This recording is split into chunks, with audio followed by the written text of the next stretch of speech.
Buckeye fans, welcome in on a game day edition of the Buckeye Breakdown Podcast. Anthony Moeglin joining you inside the Horseshoe for a Week 6 matchup between the Ohio State Buckeyes, who are undefeated and the number 1 team in the country, against the 3-1 Minnesota Golden Gophers. Here, before we get started, thanks for jumping in and joining me here as we're about 90 minutes from kickoff. Hopefully you're enjoying another great football Saturday. A reminder here to join us over on Buckeyes Roundtable, news site for you all, and some great developments. I'm excited to show you after the game. We'll dive into it a little bit more. But head over there to Buckeyes Roundtable. Make sure you're joining and following along with all things Buckeyes. You have direct line of contact to me. Get in, tell me about my stories, tell us about our videos, interact.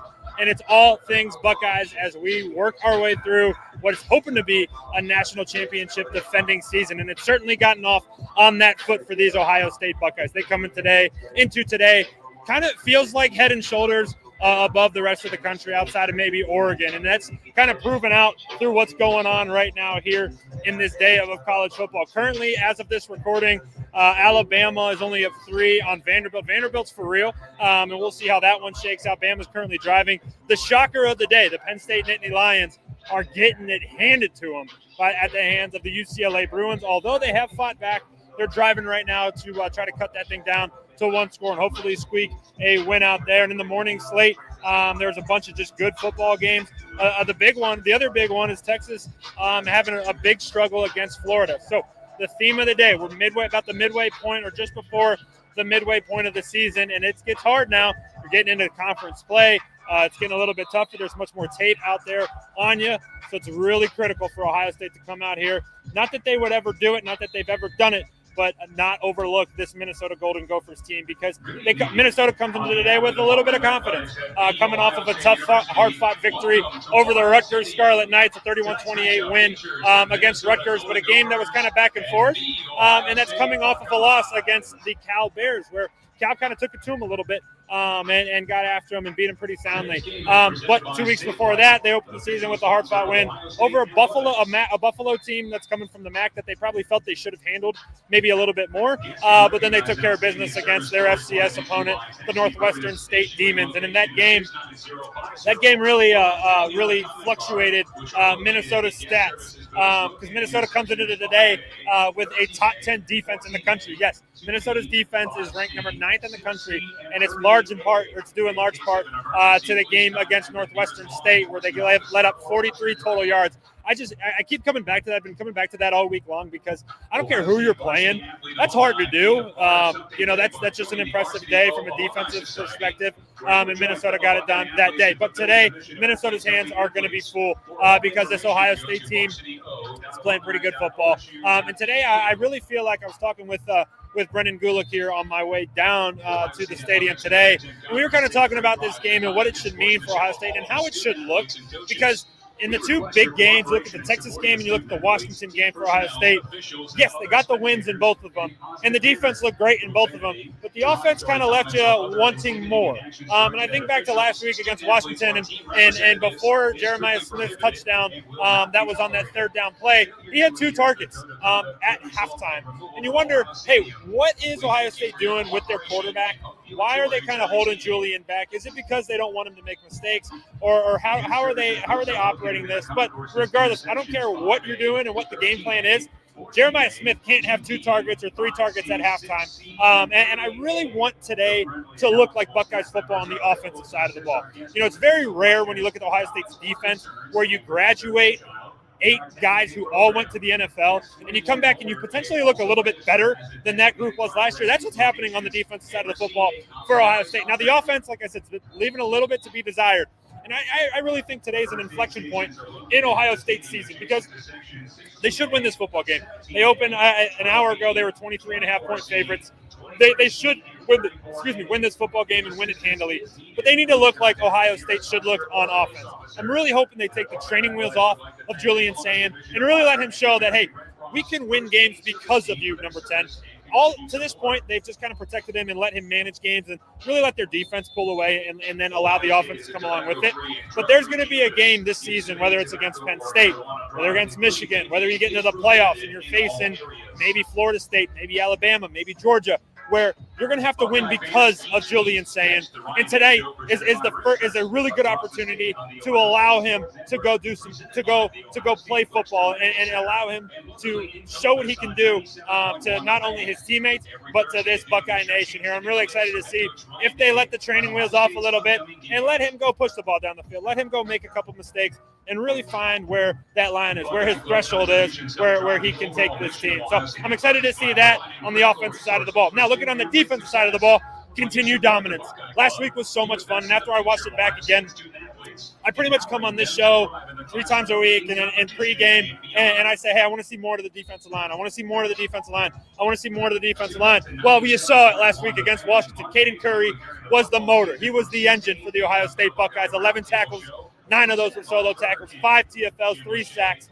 Just a special day out of 92, and I've been very vocal about him being one of my favorite Buckeyes for the past 2 seasons. Right, this is a guy who, if you cut him open, he would bleed scarlet and gray, and Buckeyes would flow out. So, the Buckeye sticker would flow out of him because he is Ohio State football. This means the most to him, and he's getting his opportunity, and he's taking advantage of it in a big way. But the rest of the defensive line was awesome. Caden McDonald obviously had that big sack that ended the game against Washington. So I was really happy to see what they were able to do. And what you saw was it allowed the rest of the Buckeyes behind him, Sonny Styles, Arvell Reese, Caleb Downs, to just kind of chill a little bit, right?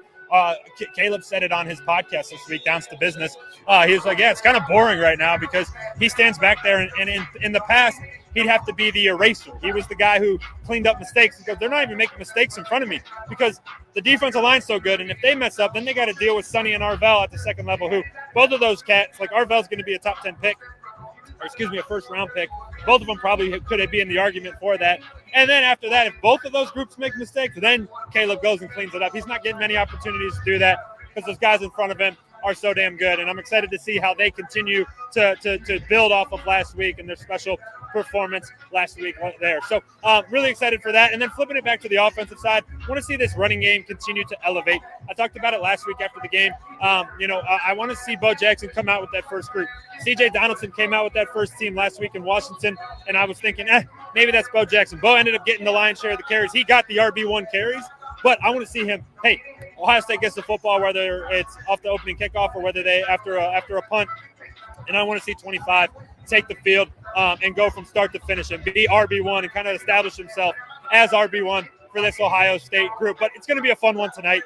There's so much excitement in this stadium. Finally a night game, a night Big Ten game as well. I know fans, I was walking through the tailgates prior to the game, and people were rocking. They had all the other games going. Like, that's football heaven, right? Where it's like you could get down to Columbus at like 10 a.m. If it were me, I'd have been down here at 10 a.m. I'd have been setting up, would have had breakfast on the grill, would have had about 3 TVs set up with all the different games so that when noon hit, we had breakfast for everybody, maybe a cooler full of fun, and you just take that all day long until 7:30 hits, and it's time for Buckeyes football. But that's coming here closely. So a little pick, a little prediction here for tonight. Like I said earlier, I think Ohio State's going to handle this game and handle it fairly easily. And I'm hopeful that they let the offense cook a little bit tonight. So because of that, I'm going Ohio State 45, Minnesota 13. I think Minnesota gets two late points, maybe a field goal early against the Ohio State defense, but not too much. And then when the backups start to come in, I think Minnesota may punch one into the end zone. But I do think Ohio State's offense is going to take care of business, control the game, do so in a really fun way that kind of opens the offense up a little bit. Get Jeremiah Smith jumping, get this place rolling, maybe a couple big touchdowns to Carnell Tate, get him involved. But most importantly, get Julian Sayin confident that he can go and be that guy for Ohio State and win a game because of number 10, not in spite of number 10. So really excited to see that one. So I got Buckeyes 45, Minnesota 13. Going to be a really fun one here. A reminder, get over to Buckeyes Roundtable. Going to show you the app tonight in our post-game show. It's really cool. It's pretty new, and obviously everything's starting to be developed. But I got a ton of content up there. Me and Dylan got that site filled with a bunch of content there that's fresh and ready for you. So make sure you're heading over there. Buckeyes Roundtable. Make sure you make an account. You follow me.